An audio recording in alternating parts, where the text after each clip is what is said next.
सूरदास जी का संक्षिप्त साहित्यिक परिचय। सूरदास जी हिंदी साहित्य के चमकते सूर्य के समान हैं। उन्होंने श्री कृष्ण की भक्ति में ही पदों की रचना की है। सूरदास का जन्म मथुरा के समीप रोणकता अथवा रेणुका के निकट के क्षेत्र में सन 1478 ईस्वी में हुआ था। उनके परिवार की स्थिति के विषय में कोई जानकारी नहीं मिलती है। वल्लभाचार्य ने उनके गायन को सुनकर अपने संप्रदाय में दीक्षित कर लिया था। वे जन्मांध थे, परंतु कुछ विद्वान इसे सही नहीं मानते। उनके अनुसार प्रकृति व संसार के दृश्य के सजीव वर्णन मानते हैं, क्योंकि जिसने इन सब का अनुभव न किया हो वह इतना सुंदर वर्णन कैसे कर सकता है। कहा जाता है कि सूरदास ने अपने जीवन काल में 1.25 पदों की रचना की थी, जिनमें से अब केवल 4-5 हजार पद ही मिलते हैं। सूरदास की मृत्यु 1583 ईस्वी में 105 वर्ष की अल्पायु में हुई। काव्यगत विशेषताएं। उन्होंने उपमा अलंकार का अधिकतम प्रयोग किया है। उनके काव्य में कहीं उलाना है तो कहीं अपनताओं का भाव है। यह इतनी सरल भाषा में है कि इसे सरलता से गाया जा सकता है। सूरदास के पदों का सार अपने शब्दों में लिखिए। सूरदास द्वारा रचित सूरसागर के भ्रमर गीत से ये पद लिए गए हैं। श्री कृष्ण वज्र से मथुरा चले जाने के पश्चात वे वहां नहीं लौटे थे, परंतु उन्हें गोपियों की दशा का अनुमान था।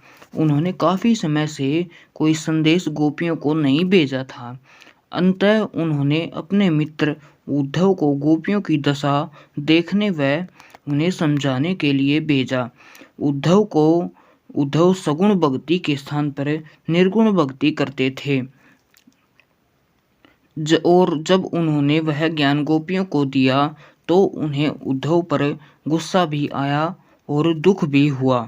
गोपियों की पीड़ा और अधिक बढ़ गई।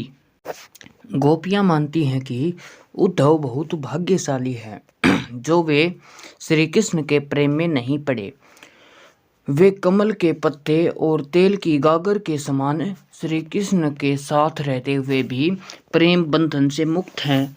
श्री कृष्ण से मिलने की गोपियों की अभिलाषा उनके मन में ही रह गई है।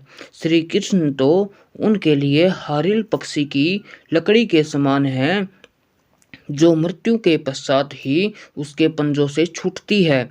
वे उद्धव को कहती हैं कि श्री कृष्ण ने अब राजनीति पढ़ ली है, पर वह यह भूल गए हैं कि राजधर्म प्रजा की चिंता करना है, उन्हें सताना नहीं।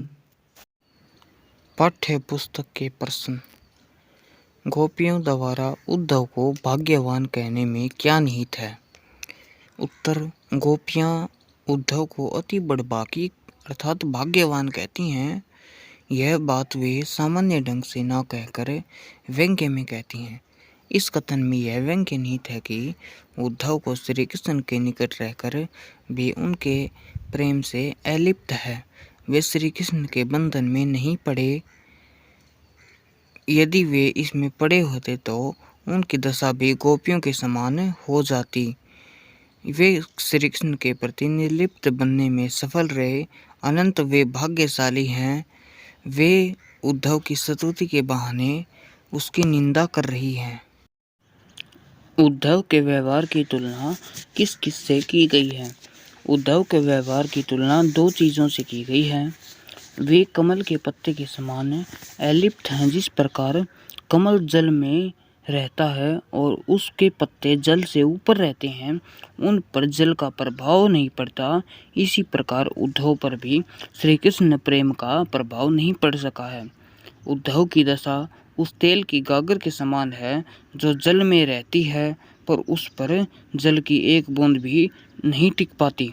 इसी प्रकार उद्धव श्री कृष्ण के निकट रहकर भी उनके प्रेम से अछूते हैं। प्रश्न नंबर 3। गोपियों ने किन किन उदाहरणों के माध्यम से उद्धव को उलाहने दिए हैं?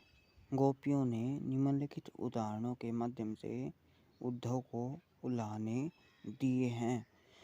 कमल के पत्ते के माध्यम से, तेल की मटकी के माध्यम से और प्रेम नदी के माध्यम से। उद्धव द्वारा दिए गए योग संदेश ने गोपियों की विरह अग्नि में घी का काम कैसे किया। गोपियां तो पहले से विरह की अग्नि में जल रही थी। वह श्री कृष्ण की पीड़ा झेल रही थी।